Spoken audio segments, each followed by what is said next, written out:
এখানে আপনারা দেখতে পাচ্ছেন তিথিসুরি কি সুন্দর রান্না করিতেছে। হ্যাঁ,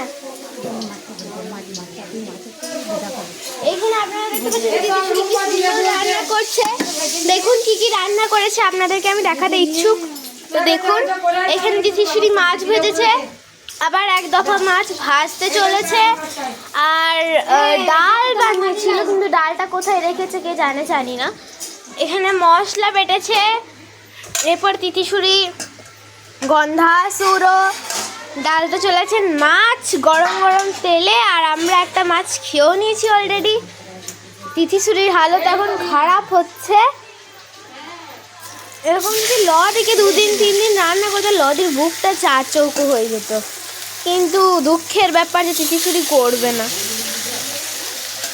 দেখুন কি সুন্দরভাবে ঢেলে দিচ্ছে মাছগুলোকে। আপনাদেরকে আমন্ত্রিত করলাম আমরা যে এখানে আসুন না তিথিসুরির মাছ ভাজা খেয়ে যান। ডালটা কোথায় রেখেছো দেখাতে হয়।